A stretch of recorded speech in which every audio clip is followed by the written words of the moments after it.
बिस्मिल्लाहिर्रहमानिर्रहीम, अस्सलाम वालेकुम। मैं हूं ईसा नकवी। जब सफारतकारी नाकाम हो जाए तो इख्तलाफ राय का इजहार पब्लिक मीटिंग्स में होने लगता है, मीडिया इंटरेक्शंस में होने लगता है और तकारीर में गुस्सा और झुंझलाहट वाज़े नज़र आने लगती है। कुछ ऐसा ही मामला है इस्लामाबाद और वाशिंगटन के दरमियान। पाकिस्तान ने अमेरिका की पॉलिसी पर खुलकर अपनी नापसंदीदगी का इजहार कर दिया। इस वीडियो में मैं आपके सामने रखूंगा दो बड़े पोर्टफोलियोज़। पाकिस्तान के वज़ीर आज़म इमरान खान और वज़ीर ख़ारजा शाह महमूद कुरैशी ने दो बड़े बयानात दिए हैं। एक ही दिन में ऊपर तले ये दो बयानात आए जिसमें अमेरिका की पॉलिसी के हवाले से खुलकर नापसंदीदगी का इजहार किया है। ये एक वाज़े तौर पर इशारा भी कर रही है कि पाकिस्तान और अमेरिका के ताल्लुकात किस जानिब जाते हुए दिखाई दे रहे हैं। और साथ ही बात करेंगे, आपको मालूम है कि इस वक्त अफगानिस्तान पर खौफ का राज है, एक सरासीमगी फैली हुई है अफगानिस्तान में और मुस्तकबिल गैर वाज़े है। नहीं मालूम कि आइंदा आने वाले दिनों में क्या होने वाला है जब तमाम गैर मुल्की अफवाज अफगानिस्तान से इनखला कर जाएंगी। और ऐसे वक्त में दो लोगों के सूट केसेस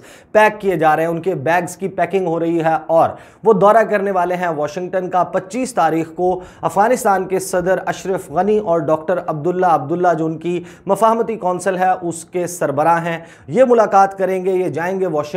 इस हवाले से पाकिस्तान के दफ्तर खारजा और शाह महमूद कुरैशी ने क्या रद्द-ए-अमल दिया, किस तरीके से अफगानिस्तान को बताया गया है कि अब आपने पाकिस्तान पर ब्लेम गेम नहीं करनी और पाकिस्तान अमेरिका के भी किसी इल्ज़ाम तराशी को अब काबिल कबूल नहीं समझेगा। मामला जो है वो पहले डिस्कस कर लेते हैं। वज़ीर आज़म इमरान खान इंटरव्यू तो सबने देख लिया, उसके ऊपर मैं एक वीडियो में कुछ बात भी कर चुका हूँ, लेकिन कुछ आस्पेक्ट ऐसा है जिसके ऊपर अभी तक बात नहीं हुई। मैंने इसके हवाले से रिपोर्टिंग भी देखी है, किसी ने इसको ज़्यादा हाईलाइट नहीं किया, लेकिन वज़ीर आज़म इमरान खान ने जो अपनी गुफ्तगू की, उन्होंने अफ़गानिस्तान के हवाले से जो हल बताया है वो हल अशरफ गनी की जो हुकूमत है उसके घर जाने की सूरत में है कि वज़ीर आज़म इमरान खान ये समझते हैं कि अशरफ गनी की हुकूमत घर चली जाए, यही वाहिद हल है और एक नई हुकूमत कायम हो, इत्तेहादी हुकूमत। कुछ पोर्शन ऑफ द इंटरव्यू जो कि HBO पर जोनाथन स्वान को दिया वो मैं आपके सामने रख देता हूं। जोनाथन स्वान ने वज़ीर आज़म इमरान खान से सवाल किया और ये एक ही दिन में ऊपर तले ये बयानात आए। रिकॉर्डेड इंटरव्यू था, पहले रिकॉर्ड किया गया था, लेकिन आप अंदाज़ा लगाइए कि पाकिस्तान इस वक्त अमरीकी पॉलिसी पर किस तरीके से खुलकर खफगी का, गुस्से का इजहार कर रहा है। और ये एक निशानी भी है कि सफारतकारी और उसकी कोशिशें तमाम नाकाम हो गई हैं। जो बातें जो क्लोज डोर में होती थी, बंद दरवाज़ों के पीछे जो बातें हुआ करती थी, वो इख्तलाफ राय अब पब्लिक इंटरेक्शंस में और मीडिया इंटरेक्शंस में सामने रखा जा रहा है। जोनाथन स्वान ने पूछा कि वज़ीर आज़म इमरान खान, अमरीकी फ़ौज ने आखिरकार 20 साल के बाद अफ़गानिस्तान से इनखला का ऐलान किया है, क्या आपको इस मामले पर खुशी है, इस ऐलान पर खुशी है? वज़ीर आज़म इमरान खान ने कहा कि एक तरह से खुशी भी है क्योंकि मैं हमेशा से ये समझता था कि अफ़गानिस्तान के मसले का कोई फ़ौजी हल नहीं है, लेकिन परेशानी भी है कि अमेरिका अफ़गानिस्तान में किसी सियासी हल के बग़ैर यहाँ से जा रहा है और अब नज़र आ रहा है कि एक पॉसिबिलिटी मुमकिन तौर पर वहाँ पर सिविल वॉर छिड़ सकती है, खाना जंगी की कैफियत होगी। एंकर पूछता है कि आपके ख्याल में किस किस्म की पॉलिटिकल सेटलमेंट हो सकती है अफ़गानिस्तान में, सियासी हल क्या है? जिस पर वज़ीर आज़म इमरान खान कहते हैं कि अफ़गानिस्तान में पॉलिटिकल सेटलमेंट का मतलब ये है कि वहाँ पर एक इत्तेहादी हुकूमत, कोalition गवर्नमेंट जो है वो कायम कर दी जाए, एक हुकूमत जिसमें तालिबान भी शामिल हों और दूसरी जानिब से भी लोग शामिल हों। इसके अलावा उन्होंने कहा, इसके अलावा अफ़गानिस्तान के मसले का फौरी हल कोई नहीं है। इसके ऊपर एंकर ने कहा कि आपको लगता है कि अमरीकियों ने गलती की जब उन्होंने 11 सितंबर के हवाले से डेडलाइन दी कि हम इस तारीख़ तक अफ़गानिस्तान से इनखला कर जाएंगे? तो उस पर वज़ीर आज़म ने कहा यह कहना मुश्किल है, ये कहना मुश्किल है क्योंकि अमेरिका ने अपने आप को एक बहुत बड़े मैस में, एक अजीब व गरीब किस्म की, गंभीर किस्म की सूरत हाल में फंसा लिया था। उनको देना पड़ी एक डेडलाइन, एक टाइम फ्रेम देना पड़ा अफ़गानिस्तान से इनखला का।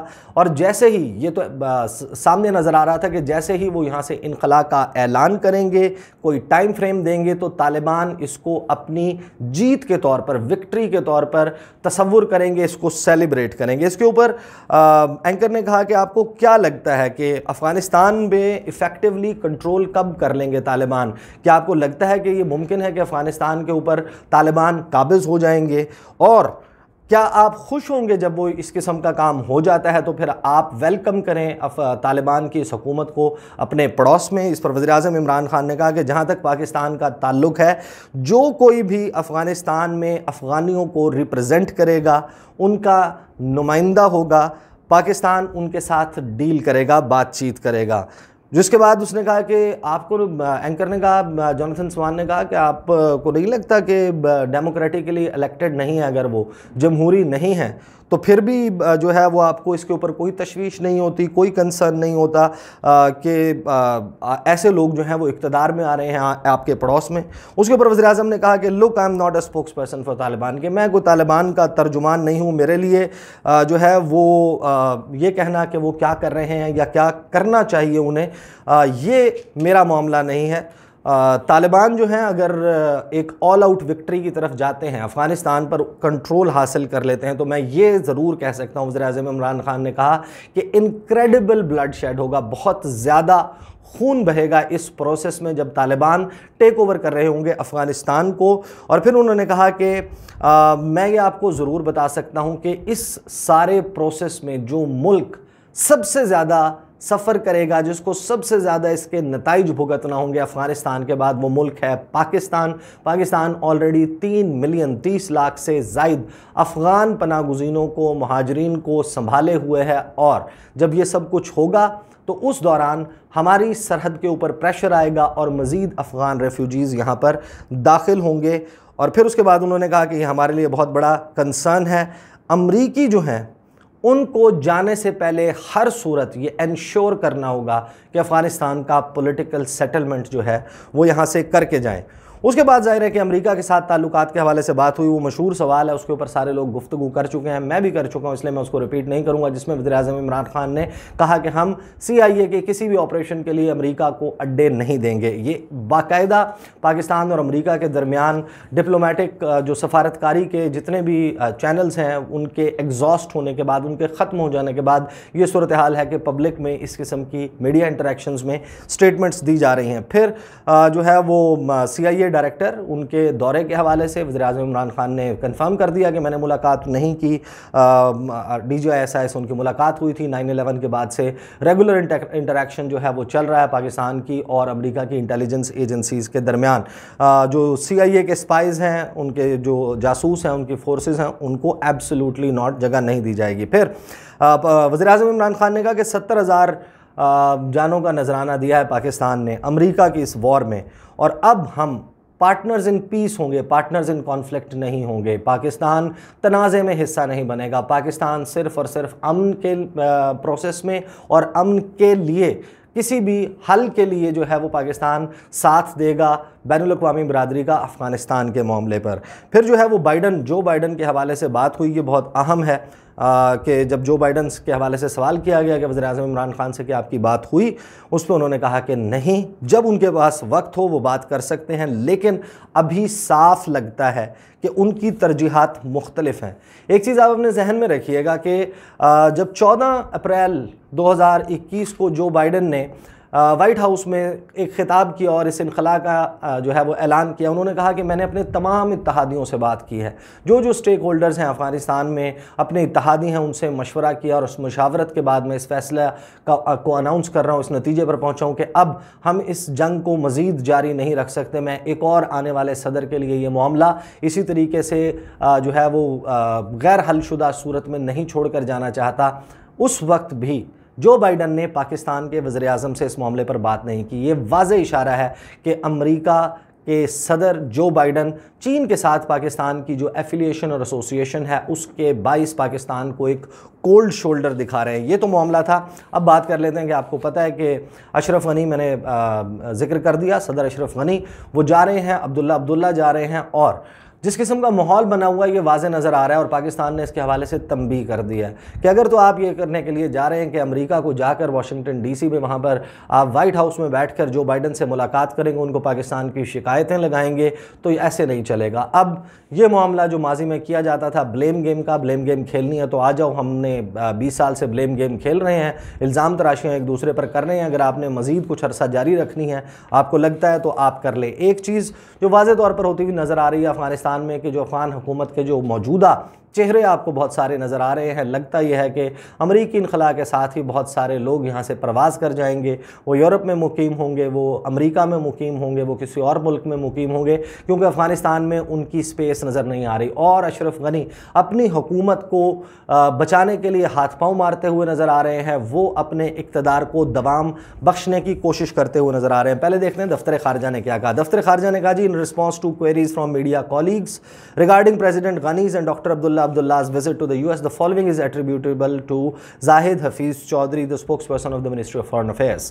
उन्होंने कहा कि जो विज़िट है अफ़गान लीडरशिप का वाशिंगटन डीसी का, ये एक दो तरफ़ा मामला है अमेरिका और अफ़गानिस्तान के दरमियान। लेकिन मैं ये बात दोबारा कहना चाहता हूँ और ये उम्मीद करता हूँ कि अमेरिका अपनी इंगेजमेंट का प्रोसेस जो है वो जारी रखेगा अफ़गान अमन अमल के लिए, और अफ़गानिस्तान में अमन एक मुश्तरका हदफ होना चाहिए। इसमें ज़ाहिर है कि सफारती ज़बान इस्तेमाल की गई है, इस वजह से ज़्यादा वाज़े नहीं नज़र आता, वाज़े हो जाता है फिर जब आप शाह महमूद कुरैशी की तरफ जाते हैं। जो मैंने आपको बताया था, नेशनल इंस्टीट्यूट ऑफ हेल्थ, वहाँ पर गए, एक वैक्सीन सेंटर फॉरेनर्स के लिए और डिप्लोमेट्स के लिए उसका इफ्तिताह किया गया। उसके बाद वो जब बाहर निकले, वहाँ पर खिताब करने के बाद मीडिया के नुमाइंदों के साथ उन्होंने गुफ्तगू की। वैसे तो उन्होंने रेंज ऑफ इशूज़ पाकिस्तान और भारत के हवाले से, कश्मीर के हवाले से और दीगर मौज़ूआत पर बात की, लेकिन मैं आपके सामने रख देता हूँ एग्जैक्टली वो पॉइंट्स जो अफ़गानिस्तान के हवाले से, वो भी वो जो बहुत अहम कहे हैं। हालांकि उन्होंने हमदुल्ला मुहिब वाले मामले पर भी बात की, दीगर मामलात पर भी बात की, लेकिन शाह महमूद कुरैशी कहते हैं कि मुझे अफ़गान वज़ीर ख़ारजा, वो तुर्की गए हुए थे, उसके हवाले से बता रहे थे कि मुझे वहाँ पर अफ़गान वज़ीर ख़ारजा हनीफ़ अतमर से मुलाकात का मौका मिला। वहाँ पर मुझे साबिक़ अफ़गान वज़ीर ख़ारजा और आला सतही मुफ़ाहमती कौंसिल के चेयरमैन डॉक्टर अब्दुल्ला से मुलाकात और अफ़गान अमन अमल पर बातचीत का मौका मिला। मुझे उनकी गुफ्तगू में तशवीश और फ़िक्र का इजहार दिखाई दिया। अगर अफ़गानिस्तान 90 की दिहाई में जाता है तो दबाव पाकिस्तान पर यकीनन बढ़ सकता है, अफ़गान मुहाजिरीन की तादाद बढ़ सकती है। अफ़गानिस्तान से गैर मुल्की अफवाज का इनखला 60% मुकम्मल हो चुका है और ये सिलसिला अभी जारी है। अगर 60% मुकम्मल हो गया तो अपने जहन में रखिए फिर ये 11 सितंबर से बहुत पहले इनखला का अमल मुकम्मल हो जाएगा। और जो कहा जा रहा था कि 4 जुलाई या 11 जुलाई तक अनाउंसमेंट आ जाएगी कि अमेरिका की तरफ से कि हम पुल आउट कंप्लीट कर चुके हैं, अफ़गानिस्तान से जा चुके हैं। इस पर आगे वज़ीर ख़ारजा कहते हैं कि अफ़गान मसले का हल अफ़गानों ने खुद करना है। हम अफ़गानिस्तान में अमन चाहते हैं क्योंकि अफ़गानिस्तान के अमन से हमारा अमन जुड़ा है। अफ़गानिस्तान में क़याम अमन से हमारे रवाबित के फ़रोग़ और मुआशी इस्तेहकाम का ख्वाब मुकम्मल हो सकता है। अब शाह महमूद कुरैशी कहते हैं कि मुझे अफ़गानिस्तान एक डिवाइडेड हाउस दिखाई दे रहा है। मैंने अफ़गान वज़ीर ख़ारजा से कहा कि हम अमन की काविशों में शराकत दार हैं। शराकत दारी के लिए एतमाद का होना ज़रूरी है। अगर अमेरिका जाकर आपने माजी का राग अलापना है तो आपको और ख़ित्ते को कोई फ़ायदा नहीं होगा। इस हवाले से उन्होंने कहा कि इस वक्त 2 सोचें कार फरमा हैं। एक तबका इस्लामिक अमारात ऑफ अफ़गानिस्तान जबकि दूसरा रिपब्लिक ऑफ अफ़गानिस्तान बनाना चाहता है।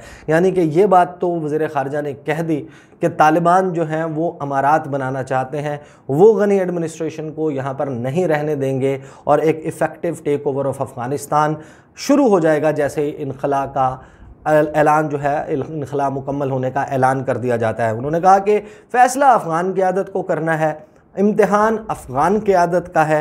हमारी दुआ है कि वो इस इम्तिहान में कामयाबी से हमकिनार हों। वाज़े तौर पर पाकिस्तान ने पब्लिकली ये जो नापसंदीदगी का इजहार किया अमेरिका की इस पॉलिसी के हवाले से, क्योंकि पाकिस्तान को वाज़े तौर पर नज़र आ रहा है कि एक मैस क्रिएट किया जा रहा है पाकिस्तान के बॉर्डर्स पर।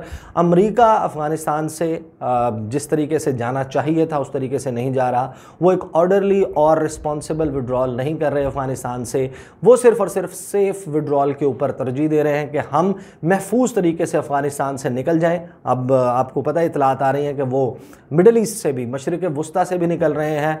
दीगर जितनी कॉन्फ्लिक्ट्स हैं उनको जहाँ है जैसे है कि बुनियाद पर लपेट कर अपना फोकस तमाम का तमाम चीन और चीन के इत्तहादियों पर करना चाहते हैं। कुछ को अफ़गानिस्तान के मसले में एंगेज कर दिया जाएगा, वो अफ़गानिस्तान के मैस को डील कर रहे होंगे और अमेरिका इंडो पैसिफिक रीजन में, साउथ चाइना सी में भारत के साथ मिलकर लाइन ऑफ एक्चुअल कंट्रोल पर, ताइवान वाले मामले में, यूक्रेन वाले मामले में, दीगर मामलात में चीन के हवाले से और रूस के हवाले से इस पॉलिसी को इफेक्टिवली परसू करेगा।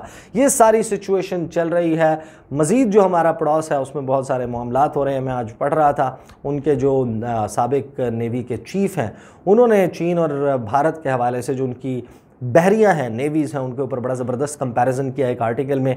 कोशिश करूँगा कि उससे रिलेटेड अगर कोई डेवलपमेंट होती है तो वो भी मैं आपके सामने रखूँगा। भारत के अपने नेवी चीफ अपनी नेवी के हवाले से और चीन की नेवी के हवाले से क्या गुफ्तगू कर रहे हैं। साथ ही scroll.in पे मैं एक आर्टिकल देख रहा था जो भारत की इस खित्ते में नाकाम होती हुई पॉलिसी और जो छोटे ममालिक जिन पर भारत का बहुत असर और रसूख था वो ख़त्म होने के हवाले से तस्दीक कर रहे हैं। बांग्लादेश, नेपाल, भूटान, यहाँ पर भारत को किस किस्म का मामले का इस वक्त सामना है और चीन किस तरीके से इफ़ेक्टिवली टेक ओवर कर रहा है इन ममालिक के साथ ताल्लुकात, किस तरीके से इन रोड्स जो हैं वो बन रही हैं इन ममालिक में। श्रीलंका के हवाले से मैं पहले बात कर चुका हूँ, ये मामला चल रहे हैं, इनके ऊपर इंशाल्लाह मैं आने वाली वीडियोज़ में गुफ्तगू करता रहूँगा। मुझे अब तक के लिए इजाज़त दीजिए, अगले वीडियो में मुलाकात होगी। अल्लाह हाफ़िज़।